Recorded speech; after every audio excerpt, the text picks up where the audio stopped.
Hey guys, welcome to the Massive Iron Channel. I'm Steve Shaw, editorial director at TigerFitness.com and Muscle and Brawn Nutrition CEO.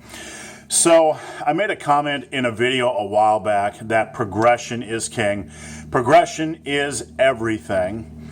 And someone took offense to that and sent me a long ramble, and I'm not going to read it on video. But the gist of the response was, hey, big, hairy, ugly dude, progression is not the only thing. It's not the only thing. So I want to talk about that in this video. I want to say that, yes, there are other factors in training that are important. Exercise selection, training volume, a reasonable training volume. For some, they might need a higher training volume. Volume creates time under tension, which is important. Things like that. So there are other factors in training that are important. One might argue and say, I hear these types of arguments often, hey, big, hairy, ugly dude, giant sets worked for me. Supersets worked for me. Rest pause worked for me. Instead of doing 3x10, 10x3 worked for me, etc. So I will hear comebacks when I say progression is everything.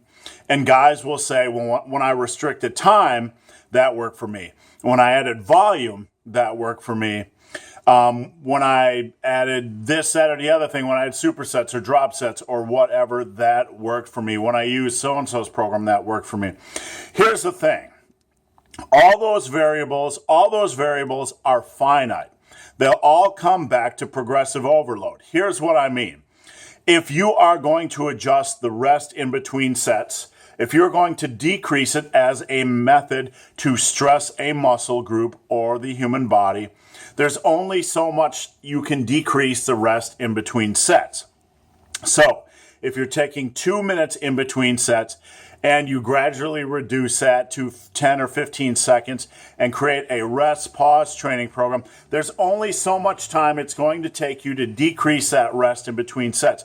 The rest in between sets is finite.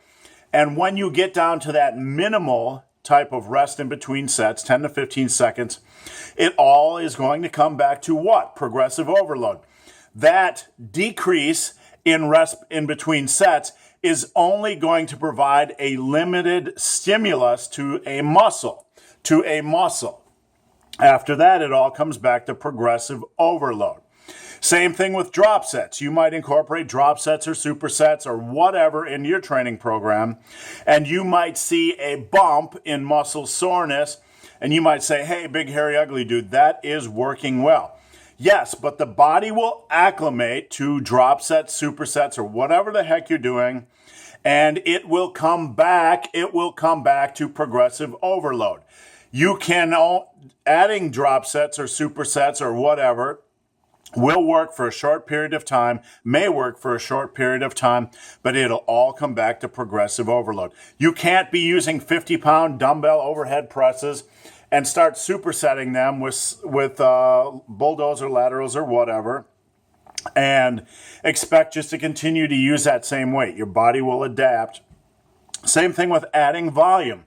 You can add training volume, say you're benching 3 sets by 10 or whatever, and you move up to 4 and you move up to 5. There's only so much volume you can add before it becomes ridiculous, before it becomes joint destroying, time consuming, and not very constructive. So regardless of what variables you tweak, volume, time, rest in between sets, intensity, and by intensity, it can be relative intensity, weight relative to your 1 rep max, or set intensity, like doing intensity techniques like rest pause training, or giant sets, supersets, run the rack, whatever. Regardless of the other variables you tweak, it still all comes back to progressive overload.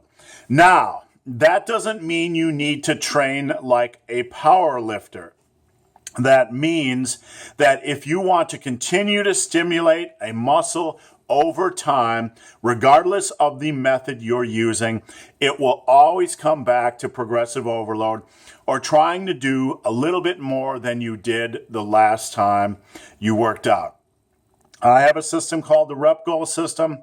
It doesn't really matter what system you use as long as you're trying to improve on whatever you did last time. So if you did 3 sets of 8 on the bench press, try to add at least 1 rep to one of those sets. You're constantly pushing the body to reach for new levels, to surpass old limits, and this will help you build muscle consistently.